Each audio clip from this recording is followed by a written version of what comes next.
The Ruse of the Whistles.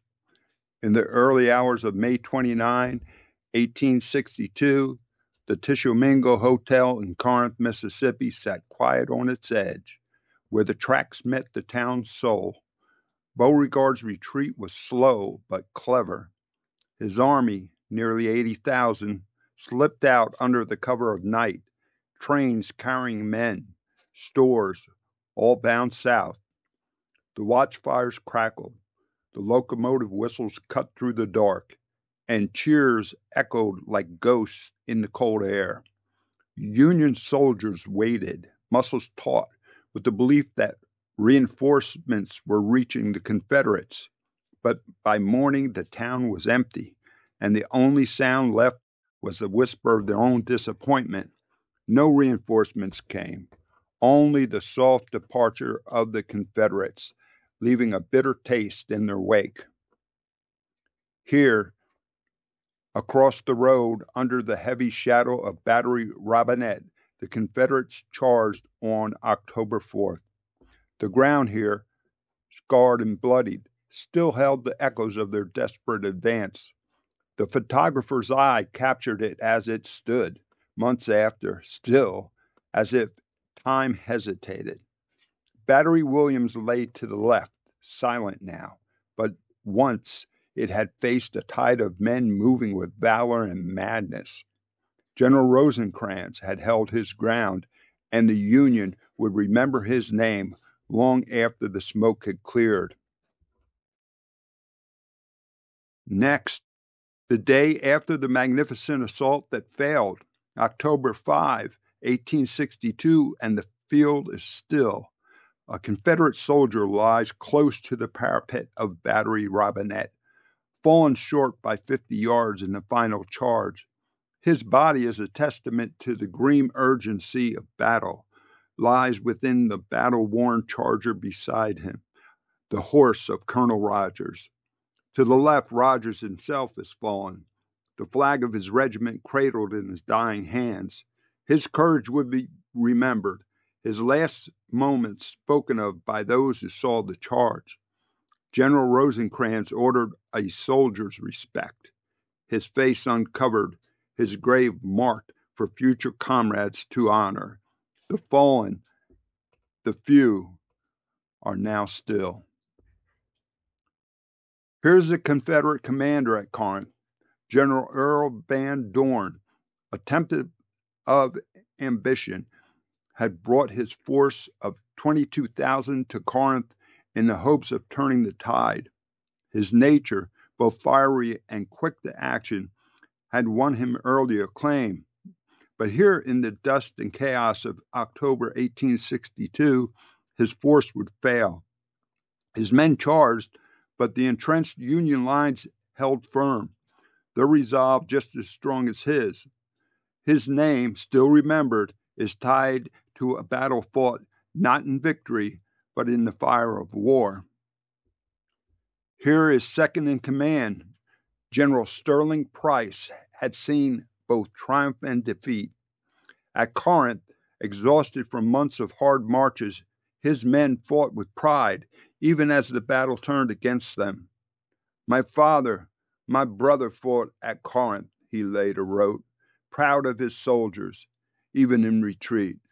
Exhausted, disbanded, his forces withdrew, but not before they had given all they could. The day was lost, yet in their hearts the battle remained theirs. Here stands those before the sod hid them. Before Battery Robinett, the fallen Confederate dead lay scattered, their faces now unknown, their stories silenced by the earth. Colonels Rogers and Ross, their bodies tangled in the aftermath of their final charge, became part of the very ground they had fought to possess.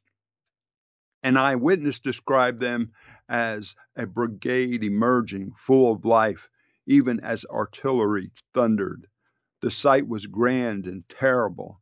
Their commander, Rogers, was a vision, tall, confident, but he fell, as did the hopes of many. For the men who watched, it was the moment when the battle ended for them. The battery that controlled the right-of-way.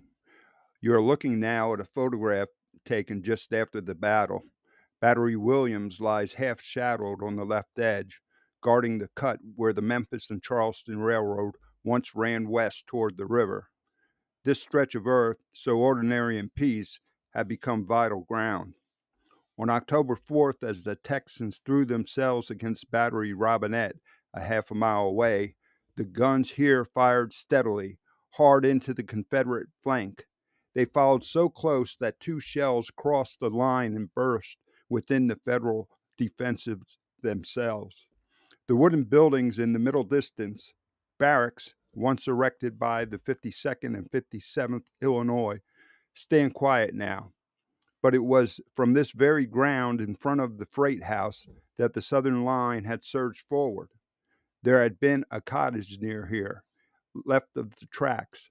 Rosecrans, riding the line, saw its porch and windows filled with Confederate sharpshooters. He called for the field guns.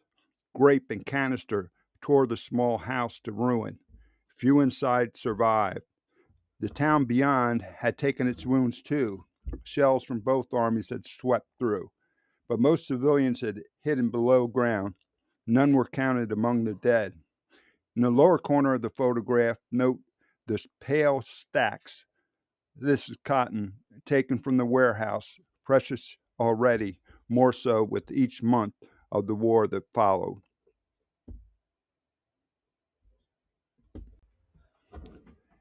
8. Winter quarters at Corinth. This photograph shows the winter quarters at Corinth during the Federal occupation of 1862 to 1863. The little cottages, what we might call bungalows now, sit close together, light against the worn earth, like summer houses waiting for a season that never came. Many were built by soldier carpenters in the idle hours between marches and alarms. Within the armies, every craft could be found: mechanics, tailors, farriers, barbers, men who could turn a quiet afternoon into a porch, a window, a carving in the wood. In the photograph, you can just make out a soldier who has fashioned a coat from a bright blanket, standing among the neat rows. A captain smokes on a veranda railing, calm, with a long cigar. A lieutenant stands on the steps of the next house. Nearby, a young officer leans down to a tow-headed child, a small life carried along by the slow tides of war. The photograph holds it all: the pride, the small comforts, the waiting. Photographers of the Western armies. This photograph captures a scene outside a small photographer's shop in Corinth, a little shack standing in the dust. The Civil War was the first great war to meet the camera, and here we see the work of George Armistead, one of the early masters. In the frame, he stands back to the left, where sunlight falls over a line of negatives printing in the open air. Near the door, a drummer boy waits with folded arms. Civilians lean against the post, easy and unhurried. If we could only look closer at the portraits displayed by the doorway, the faces of men long gone, carried now only in silver and glass.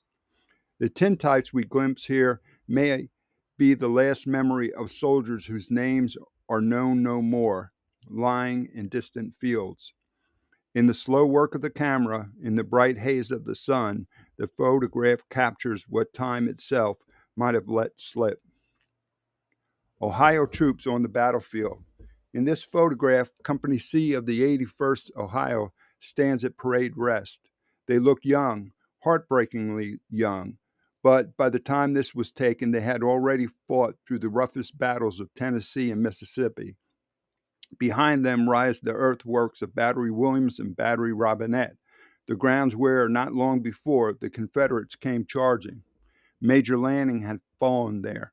Others stood their ground.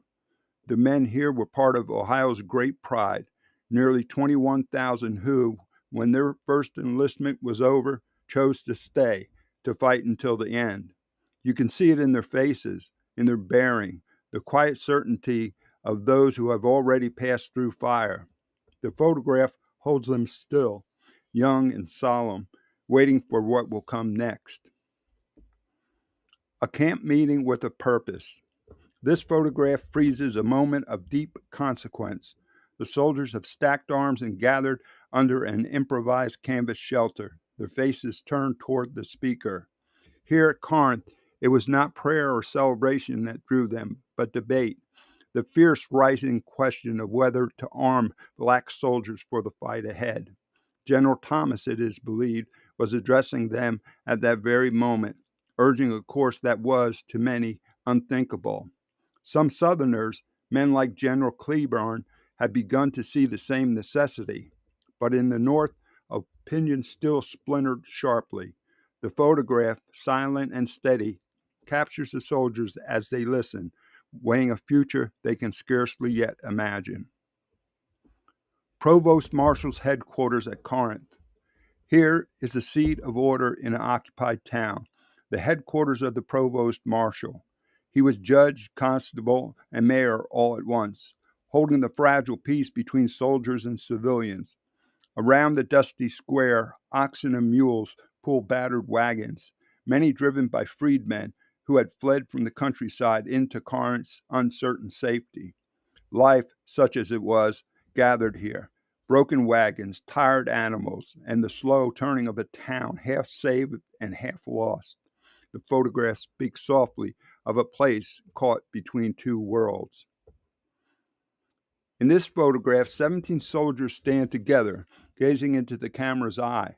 There is no smile among them, no gleam of parade, only the sober, lined faces of men who have seen too much already. They are veterans, not of one country alone, but many. Germans, Irishmen, Englishmen, Swedes. Their roots spread across oceans, their fates now bound together here. They stand before the battlefield of Corinth, where once they fought beneath the sky torn by smoke and shot. Behind them rises the mound of Battery Robinett, silent now, but once roaring with fire. The camera holds their silence, their weariness, and the heavy bond between them. This photograph looks down the Nashville Wharf, December 18, 1862. Steamboats crowd the river's edge, the Mercury, the Little Martin, the Palestine, each laden with the weight of war, munitions, food, the raw means to move an army. Murfreesboro lay ahead, and Bragg's Confederates waited there. But Rosecrans could not march without these waters and these boats, without the endless ferrying of supplies up the Cumberland. If you look closely at the Palestine, you can see a carpenter working from a small boat, repairing a wound at her prow, a reminder that the rivers were never safe, that wooden guns and hidden batteries stalked the waters. The photograph records not the clash of battle, but the quieter struggle that made battle possible, the long, slow movement of men, iron, and hope up the river toward an uncertain future. Hey everyone, hope the natural voice wasn't too unbearable during this review of the photos from the Battle of Corinth. But the Civil War saga doesn't end there. Next up, we're heading to Tennessee for the brutal clash at Stones River, and then we'll continue to follow the unfolding events of the war. Stay tuned for more.